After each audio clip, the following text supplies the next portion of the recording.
Chères téléspectatrices, chers téléspectateurs de la chaîne Infomedia One, bonjour. Bienvenue au 6e numéro de votre nouvelle formule de l'émission Revue Hebdo. Nous avons aujourd'hui le plaisir de recevoir, je ne sais pas si je dis un homme qui sort du commun, est-ce que je peux ou pas? Si. On peut le dire. Amog Lemra, est-ce que je prononce bien le prénom et le nom? Absolument. Très bien. Nous avons reçu des auteurs de livres, nous avons reçu une styliste, et aujourd'hui nous avons le plaisir de recevoir un homme de cinéma. Je ne vous cache pas que le cinéma est quelque chose qui me fascine à titre personnel, et je suis sûr que parmi vous également, nombreux doivent être fascinés par cette chose. Grâce à lui, peut-être qu'on en apprendra un peu plus sur la fabrication d'un film, sur la conception d'un film, mais n'oubliez pas que le but de l'émission est d'abord et avant tout de passer l'actualité en revue. Nous avons l'actualité de la semaine, l'actualité du mois ou de l'année. Il y a quelques sujets qui nous interpellent et nous aimerions vraiment avoir l'avis du cinéaste, du réalisateur sur ces différentes questions. Pour faire très court, l'invité de ce jour n'aime pas parler. Il n'aime surtout pas parler de lui. Nous en avons discuté 1001 fois et il est ferme là-dessus. Voilà, il ne veut pas parler. C'est la marque des grands et même des très grands. Pour faire très court, il est déjà l'auteur de 5 films. Né sur le continent africain, sauf erreur ou omission de ma part. Il corrigera s'il veut bien, parce qu'il ne veut pas parler. Il a fait des études de finance au Maroc. Et là-bas, grâce au tournage du film La chute du faucon noir de l'américain Ridley Scott, la passion du cinéma lui est venue. En tout cas, ce sont des informations qui émanent de lui-même, qu'il faut aller chercher à gauche et à droite, sur la toile et autres. Et si je me trompe, monsieur nous corrigera. Absolument. Absolument. Alors, premier sujet d'actualité, après avoir un tout petit peu parlé de vous, Ebola, depuis plusieurs mois, fait des ravages en Afrique de l'Ouest. Quel regard le cinéaste que vous êtes porte sur aussi bien la maladie, la gestion, la manière dont les choses se passent? Comment vous percevez cette chose? Assez difficile et triste en même temps, parce que je pense que c'est une question de priorité que certains responsables, je dis bien certains responsables, ont par rapport à ce qui se présente à eux. C'est une maladie qui existe depuis toujours. C'est une maladie qui a refait surface. C'est une maladie qui a été traitée assez rapidement dans certains cas. Pour ceux qui sont allés pour aider ou accompagner les malades, ce qui est marrant, c'est que assez rapidement on a trouvé des solutions quand la maladie commençait à s'attaquer à cette catégorie de personnes. Et donc ça voudrait dire que si on avait pris la situation à bras le corps dès le départ, avant que ça aille vers ces infirmiers, ces expats qui sont venus pour les soigner, je crois qu'on aurait anticipé sur l'expansion de cette maladie. Donc c'est une question de volonté, à mon avis. Plutôt de volonté, vous pensez? Oui. Deuxième sujet d'actualité, ça fait quelques mois, plus de 200 jeunes filles, ou à peu près, ont été enlevées au nord du Nigeria par des gens qui se font appeler Boko Haram. Et il s'avère que Boko Haram ne fait pas que des enlèvements, il y a aussi des massacres, des tueries et autres. Et là aussi, quel regard vous portez là-dessus? Aussi bien pour les jeunes filles que pour tout ce que les gens subissent au nord du Nigeria et au Cameroun. Ben, c'est pour moi à peu près le même registre que celui d'Ebola, je suis désolé de le dire ainsi. Quand il y a une situation qui se passe, par exemple, en Syrie ou en Irak, les réactions sont assez rapides. Quand il y a une situation qui s'attaque aux richesses, par exemple, du Mali, la réaction est automatique. Mais la question pour moi serait plutôt que je me poserais, c'est est-ce que ceux qui sont censés prendre des décisions sur cette situation de Boko Haram ont des intérêts dans ce sens-là? Comme on dit, c'est l'intérêt qui guide l'homme. Si là où se trouve Boko Haram, il y avait du pétrole ou je ne sais pas, tout ce qui pouvait gonfler les finances de X ou Y, je pense que cette situation serait résolue assez rapidement. Donc encore là, il n'y a aucun intérêt, je crois, aujourd'hui pour en faire une priorité. On essaie de sortir des discours politiciens et des devises et des logos pour manifester, mais une manifestation, c'est pas quelque chose qui se fait sur les bouts de lèvres. Il faut agir. Et est-ce qu'ils sont prêts à aller agir là-bas? Je ne pense pas. Voilà. Donc c'est une histoire d'intérêt et de priorité, encore une fois, dans ce sens-là. Intérêt, priorité, effectivement, ça revient en deuxième position, enfin pour la deuxième fois après Ebola. Troisième sujet, alors on n'a pas les chiffres officiels évidemment, certains parlent de 42 morts, d'autres parlent peut-être d'une centaine de morts. Sur quelques jours, Kinshasa, ça a beaucoup bougé, il y a eu des morts, et bien là aussi, votre regard, votre point de vue sur ces gens qui sont allés dans la rue manifester contre la mort. Je pense qu'on s'attendait tous à cela parce que depuis un moment, il y a ce bruit qui court sur les révisions de constitution un peu ça et là. Et on en a eu un aperçu avec le Burkina. Et il y a eu des pseudo-menaces qui ont été adressées à certains pays allant dans ce sens-là. Donc si ces menaces ont été adressées à ces pays, ça veut dire que ceux qui adressent ces menaces-là sont censés savoir l'issue de situations qui peuvent germer ça et là. Et pourquoi on laisse faire? C'est encore une fois... Des discours qui n'ont parfois aucun sens. Parce que je pense que derrière ces gens se retrouvent assez facilement pour discuter de ci et de ça. Je veux revenir un peu sur le cas du Burkina. On apprend des choses après qu'on aurait proposé à M. Blaise ceci, qu'on lui aurait demandé de sortir, que ce sont les hélicos des X qui sont passés les chercher. Donc les histoires, on les apprend après. Donc s'il y a eu ces histoires-là, ça veut dire qu'il y a eu concertation entre ces personnes et ceux qui sont dignitaires du pouvoir dans ce monde, dans ce bas monde où l'on vit. Donc là, Kinshasa, tout le monde sait ce qui se passe, ils savent ce qui se passe, et s'ils veulent arrêter, ils vont arrêter ça. Donc pour l'instant, on a l'impression que il faut laisser faire les choses jusqu'à un certain degré. C'est comme si on est en train de remplir un verre, et le verre, tant qu'il n'est pas à moitié plein ou à moitié vide, on peut continuer à déverser quelque chose dedans. Très belle image, très belle image. Alors, nous allons faire une pause avec les sujets d'actualité pour parler cinéma. Parce que nous avons en face de nous un cinéaste. Alors, comment faire parler Amok Lemra sans qu'il ne se renferme dans sa coquille? Qu'est-ce qu'un cinéaste? Ouf.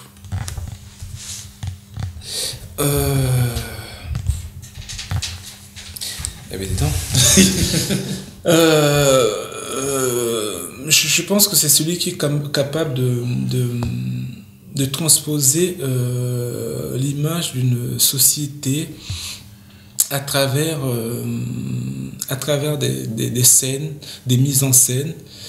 Et en ce qui me concerne personnellement, c'est quelqu'un qui doit être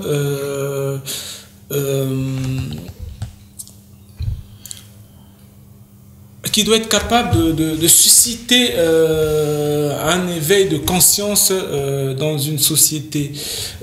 Parce que le cinéma n'est pas que divertissement. Le cinéma ne doit pas être que distraction, parce que il y a tellement de distractions déjà dans le monde.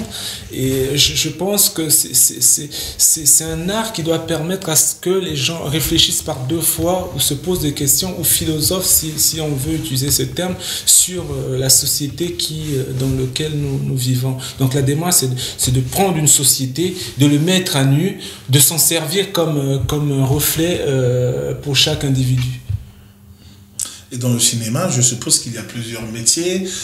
Quand on regarde à la fin d'un film, on a réalisateur, scénariste, cadreur, technicien, etc., etc. Vous vous situez où?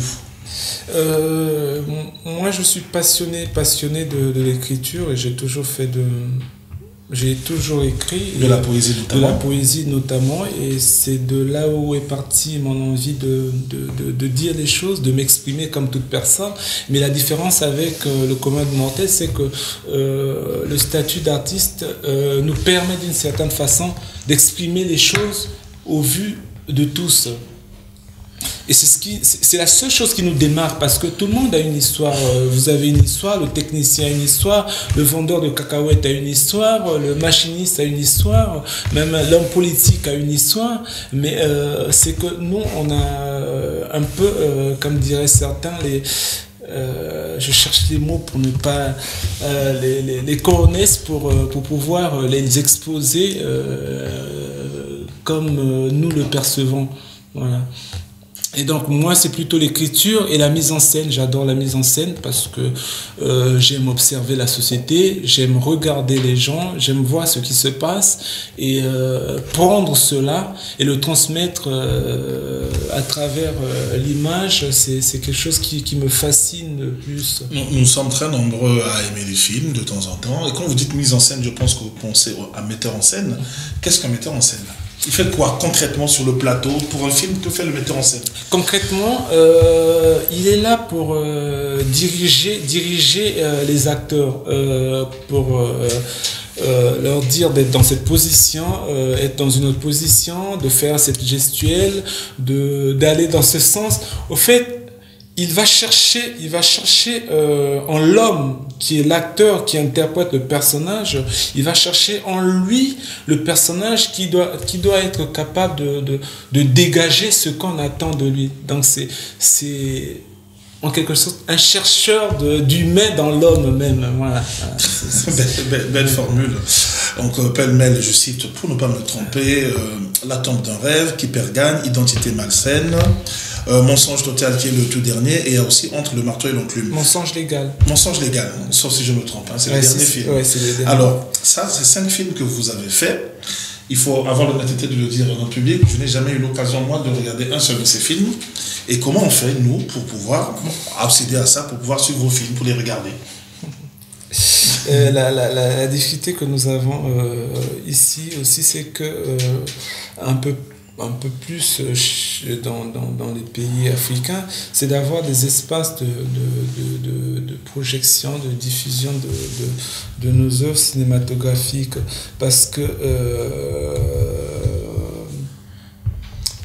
l'état de certains pays africains, pour ne pas dire la plupart des pays africains, ils n'ont pas une politique de réhabilitation ou encore de construction de salles de cinéma. Donc ce que l'on fait, c'est essayer de faire des projections comme on peut, c'est-à-dire prendre un écran, le poser quelque part dans la rue et projeter ces œuvres cinématographiques. Mais ce que vous semblez ignorer, c'est que c'est un travail qui a été fait. Donc c'est comme si vous demandez à un boulanger de faire du pain et de vous demander de venir chercher du pain gratuitement, alors qu'il a acheté la farine, il a acheté ses machines, il a fait fonctionner l'électricité, l'eau et tout ce qui va avec. Donc il doit pouvoir subvenir aux charges de son travail. C'est aussi ça pour le cinéma. Donc c'est aussi simple que ça. Quand vous me demandez où est-ce que vous pouvez voir ce film, dites-moi où vous voulez que j'aille montrer ce film, et moi j'irai le mettre là-bas, comme ça vous viendrez payer pour le regarder. Mais sans cela, c'est assez compliqué. Maintenant, ce qu'on fait après, c'est essayer une fois que le film il est fait et qu'il parcourt les différents festivals que j'ai la chance de faire, c'est de sortir des DVD et pouvoir vous les vendre. C'est là où j'allais arriver. Donc sur les 5, est-ce que vous en avez déjà qui sont en DVD? Pas vraiment, parce que je n'ai pas trop cette vocation, je veux dire commerciale. Je sais pas trop le faire. Chacun son truc. Moi, je sais m'enfermer, je sais écrire, et puis après, je fais le travail.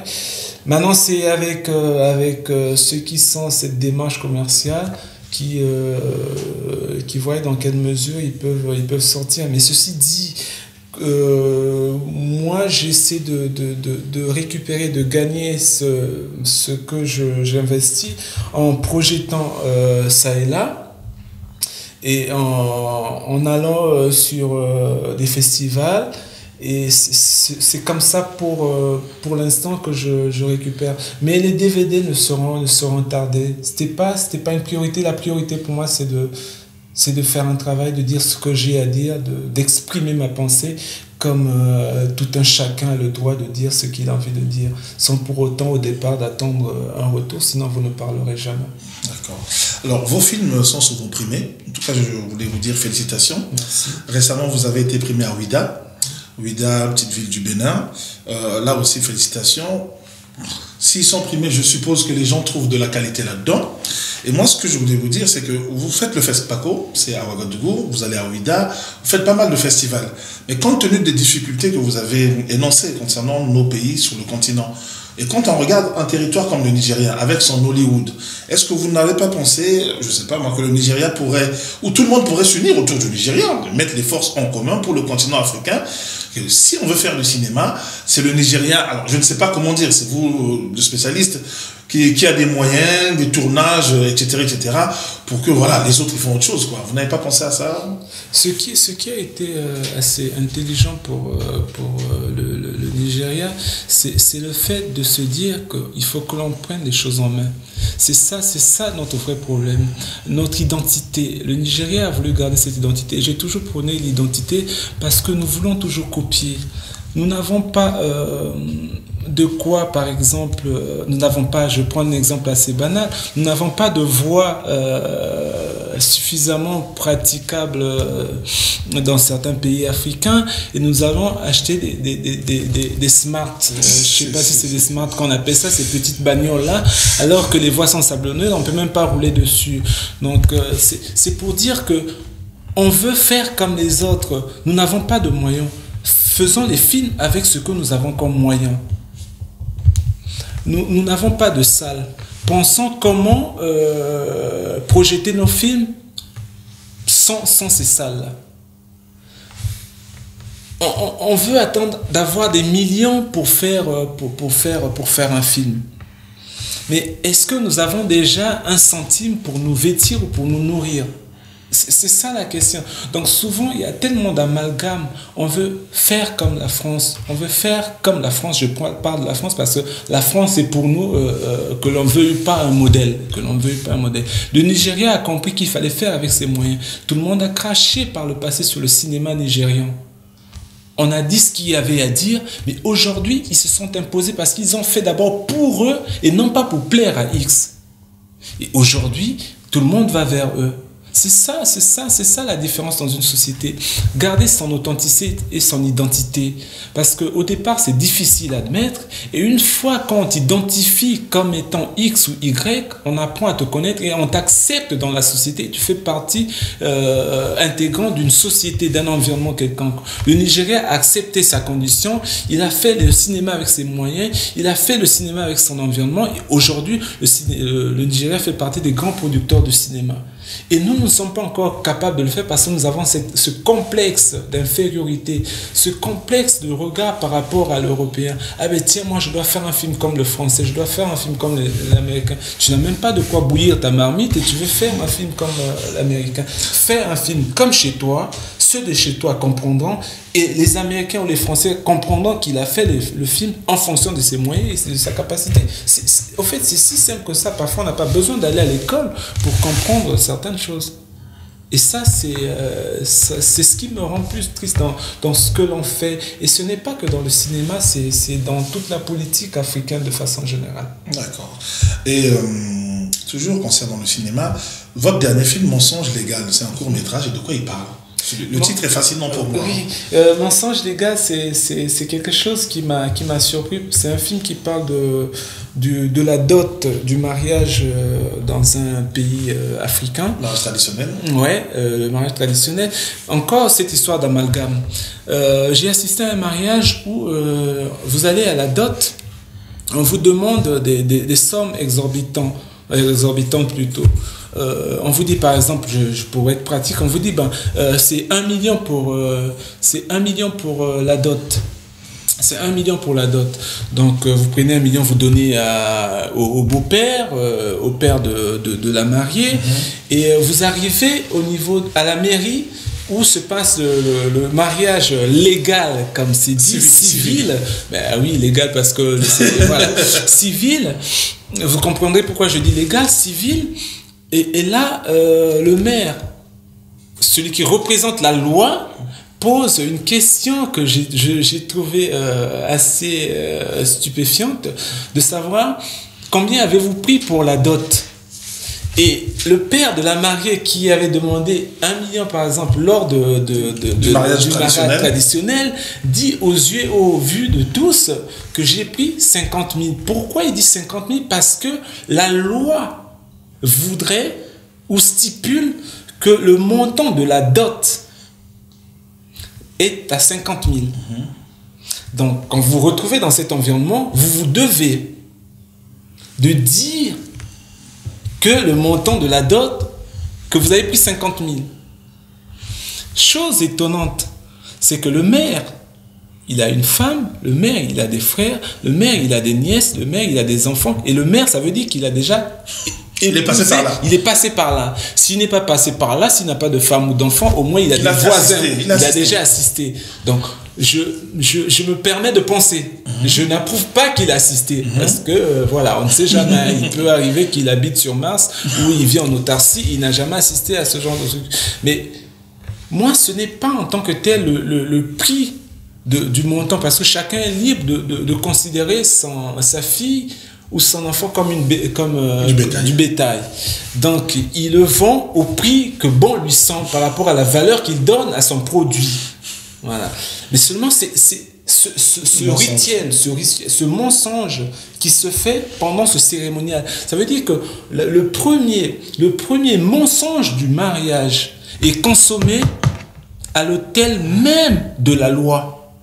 Donc, la loi légalise le premier mensonge du mariage. Et la question que je m'étais posée en ce moment-là, vu que le papa répond devant tout le monde, devant l'assemblée, qu'il a pris 50 000, est-ce qu'en sortant de là, si son gendre allait avec une autre femme, ou s'envoyait en l'air avec une autre femme de suite, on va traiter ce monsieur de menteur ou de, je ne sais pas, de tous les mots d'oiseau qui peuvent aller.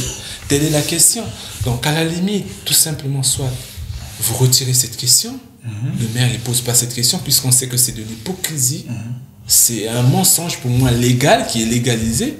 Si vous ne posez pas la question, le problème ne se pose pas. Alors, je n'ai pas toutes les législations à ce niveau, mais je sais que dans les deux Congos, au Gabon, au Cameroun, au Bénin, voilà, pour avoir assisté déjà à des mariages traditionnels au sein Enfin, j'ai été invité par des familles ressortissant de ces différentes contrées. C'est quelque chose effectivement qui se pratique. Ce sont ces montants-là, peut-être que vous avez dit, en fonction de la monnaie, 1 million, 2 millions, 3 millions, etc. etc. Moi, je vous pose la question clairement, par rapport à ce mensonge légal, voilà, est-ce que vous pensez que ces familles, ce sont des familles de voleurs? Parce que le gars, il parle quand même au nom de sa famille, le monsieur qui se lève pour dire « j'ai pris 50 000 », ce sont des familles de voleurs ou pas? Non, disons les mots tels qu'ils sont. Non, je ne dirais pas dans ton sens, ce ne sont pas des voleurs. Parce que, vu que cela est légalisé, le vol, c'est quand vous faites quelque chose qui est condamnable. Mais la société ne la condamne pas. La société ne la condamne pas. C'est cet amalgame entre ce qui vient de l'Europe, qu'on veut prendre de la France plus précisément, pour comme mariage civil, et on a notre dot à nous. Et donc, quand on veut faire ce mélange-là, on s'y perd un peu. On s'en sort pas. Et comme on se dit que ce que nous faisons n'est pas bon, que ce qui est bon, c'est ce qui vient de l'autre côté, et on s'en met les pinceaux et on fait tout et n'importe quoi. Mais je ne serais pas d'avis de dire que ce sont des voleurs, parce que si voleur il y a, c'est la loi qui vole. Parce que ne peut être voleur que celui qui va à l'encontre de la loi. D'accord. Voilà. Nous allons accélérer avec deux sujets d'actualité. Ces derniers mois, enfin, en nous disant ces derniers mois, c'est parce que il y a eu une recrudescence. Aux États-Unis, il y a beaucoup de jeunes noirs, parfois moins jeunes, qui se sont fait abattre comme des lapins par la police états-unienne. Il y a eu des manifestations, mais ça continue. Et là aussi, votre regard est requis. Qu'est-ce que vous en pensez? Qu'est-ce que vous voulez que je dise concrètement par rapport à... Oui, vous êtes un homme de cinéma, quand vous regardez ça, qu'est-ce que ça vous inspire? Mais ce qui est sûr, c'est que la mort d'un individu, quelle qu'elle soit, c'est quelque chose de tragique. Et à plus forte raison quand on trouve encore à notre époque cette facilité de ôter la vie à quelqu'un. C'est moi, en tant qu'artiste, en tant que cinéaste et auteur, la question que je me pose, c'est où est-ce que l'homme va trouver cette énergie, cette force pour aller ôter la vie à quelqu'un sans pour autant que cette personne lui ait arraché un seul cheveu de la tête. Moi, au fait, ma question se situe à ce niveau-là. C'est un peu comme ce qui se passe à Kinshasa. Celui qui prend l'arme, l'homme de tenue qui prend l'arme pour buter quelqu'un qui marche, qui manifeste. Ça peut être son frère, ça peut être son cousin, ça peut être quelqu'un de sa famille. Comment peut-on avoir le courage, la force, l'énergie nécessaire de prendre une arme, d'aller buter quelqu'un qui ne vous a rien fait? Moi, au fait, mon interrogation se trouve à ce sujet-là, à ce niveau-là. Pas au niveau de l'acte même, c'est de comprendre un peu le psychisme de la personne qui pose cet acte-là. C'est un peu comme ce qu'on a vu en France avec Charlie Hebdo. Cette force, où est-ce qu'on va trouver cette force de poser cet acte-là? C'est ce qui me dépasse, moi. Et si je dois m'interroger sur une réalisation, c'est d'aller chercher à la limite dans la tête de l'homme pour voir qu'est-ce que je peux tirer de cet acte-là. Parce que c'est juste ce que moi, j'arrive pas à comprendre. Le dernier sujet que nous avons sélectionné depuis plusieurs années, du fait de plusieurs raisons, la crise, la faim, la famine ou autre, le chômage, il y a des jeunes Africains qui tentent de gagner l'Europe, mais par tous les moyens, en passant par l'océan Atlantique, en passant par la Méditerranée, et qui malheureusement trouvent la mort dans ces eaux. Et là aussi, quel regard vous... Cher ami, je crois que nous sommes en partie responsables de cela. Pourquoi? Parce que nous qui vivons de l'autre côté avec les Blancs et autres, comme on le dit souvent, quelle image donnons-nous à ceux qui sont restés là-bas? C'est l'image du bien-être. C'est l'image du parvenu. C'est l'image de ceux qui vivent avec des belles femmes. Mais déjà l'Europe en tant que telle n'a pas pour vocation de montrer la face cachée, la face noire de son environnement. Et donc, partons de là, puisqu'il y a l'image, il y a la télé qui vient violer notre intimité, où que l'on soit en Afrique, et nous contribuons, nous apportons notre touche à cela, parce que nous faisons le petit malin quand nous allons en Afrique. Nous essayons de montrer que voilà ce que nous sommes, alors que deux fois, il y en a qui passent leur temps à manger du spaghetti ou du riz de façon continue, qui ne sont pas capables de payer leur loyer, qui dorment dans la rue. Et donc, si on arrivait un seul instant à montrer aussi cette image de la réalité de l'Europe, je pense que ça amènerait ceux qui sont là-bas à se poser des questions sur la vie. Et je peux vous dire aujourd'hui que moi, j'ai des frères, des amis, des cousins qui pour rien au monde ne viendront habiter ici. Ils viennent pour les vacances et ils ont même pitié de ceux qui sont ici. Voilà. Et donc, nous en sommes en partie responsables. Essayons de changer notre façon de vivre, notre regard, et disons vrai. La vie, elle est aussi difficile là-bas qu'ici. Et là-bas, on a la chance d'avoir de la famille à côté pour nous accompagner dans nos moments de galère. Ici, quand tu n'as rien, tu n'es qu'une merde. C'est clairement dit. Nous allons terminer avec un coup de gueule. Qu'est-ce qui vous a énervé aujourd'hui, cette semaine, le mois passé, l'année écoulée? Un coup de gueule. Ce qui m'a énervé, ce qui m'énerve, c'est ce que je vois par exemple à Kinshasa.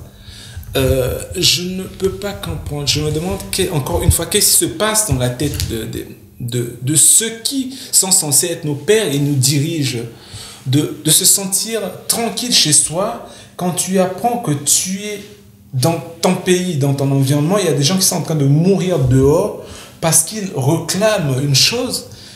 Ça me répugne, j'arrive pas à comprendre, c'est ce qui me révolte le plus, cette facilité d'ôter la vie à des gens parce qu'ils ont décidé de dire qu'ils veulent pas ci ou ils veulent pas ça.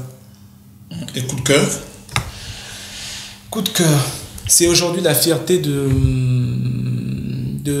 comment on appelle, de la Guinée pour la CAN, qu'ils ont pris Guinée équatoriale, qu'ils ont pris à bras le corps pour se dire, au-delà de tout ce qu'il y a eu comme souci avec Ebola et tout, nous acceptons d'organiser cet événement, nous allons le faire, et aussi les parcours de certaines équipes comme la République démocratique du Congo, la République du Congo, et aussi la fierté du Congo Brazzaville aujourd'hui, parce que on les attendait pas là où ils sont. Ça faisait 41 ans qu'ils n'avaient pas gagné un seul match.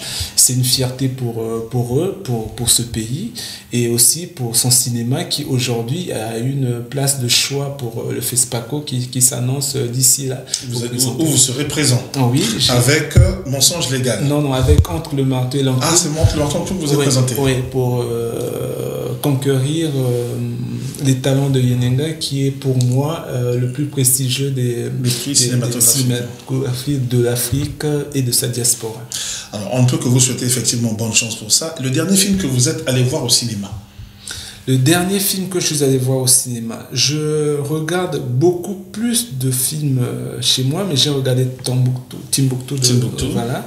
Mais j'ai une belle armoire de DVD que j'achète, parce que pour moi, le film, ce n'est pas que aller le regarder, mais c'est un objet de travail. C'est comme acheter un stylo. Donc j'ai besoin de m'enfermer chez moi, regarder un film 2 à 3 fois pour essayer de voir comment l'autre a travaillé, qu'est-ce qu'il a apporté, qu'est-ce que moi je peux apporter par rapport à ma personnalité, par rapport à mon identité, à ce travail. Un personnage historique africain féminin que vous aimeriez projeter à l'écran? Féminin africain. J'ai pensé à Tipa Vita. Pourquoi?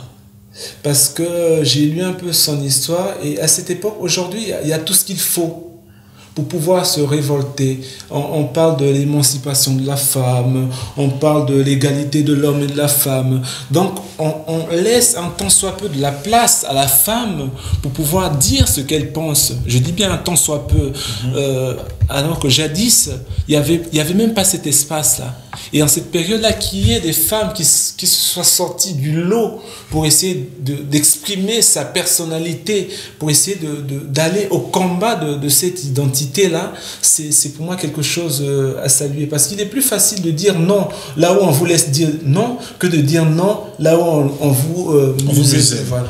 Bon, et pour finir, vous voyagez beaucoup en Afrique. Un mot dans une langue africaine, mais pas en lingala, s'il vous plaît. Pas en lingala. Je peux vous dire, là, il est presque 15 heures à Ninklé. C'est-à-dire bonsoir. Je peux vous dire Nizabre. Et c'est dans quelle langue, les deux? Là c'était en Bambara avant, à Ninklé. Et là, Nizabre, je vous le dirai en Moré. C'est la même chose, toujours bonsoir? Ouais, c'est toujours bonsoir. Je peux vous dire Beogo, à demain. Je peux vous dire à Nietzsche, en Bambara, merci. Et voilà. C'est très bien, ça nous fait plusieurs mots. Chères téléspectatrices, chers téléspectateurs de la chaîne Infomédia, merci pour l'attention que vous nous avez accordée. Malheureusement, c'est la fin. Nous avions tant et tant de choses à apprendre sur le plan du cinéma. Il fallait aussi commenter l'actualité, d'abord et avant tout. Merci encore pour vos messages d'encouragement. N'oubliez pas, notre magazine panafrican.net avec K est en ligne depuis ce milieu du mois de janvier. Donc vous pourrez le télécharger effectivement, moyennant 3 € l'unité ou 10 € pour un abonnement annuel. Encore une fois, merci, et nous remercions notre invité du jour, le monsieur Amog Lemra, pour le temps qu'il nous a consacré. Il va reprendre un avion très rapidement. Et bonne chance surtout pour les talents de Yenenga à Ouagadougou. Merci beaucoup, c'est déjà une grande fierté pour le film d'être à ce niveau-là, parce que je crois que c'est une première et c'est un honneur pour nous, et surtout d'être là pour le travail que vous faites. Moi, je vous encourage, je vous dis un grand merci, et à très bientôt, j'espère. Que les ancêtres vous accompagnent. Merci encore, à très bientôt. Anichi. Anichi.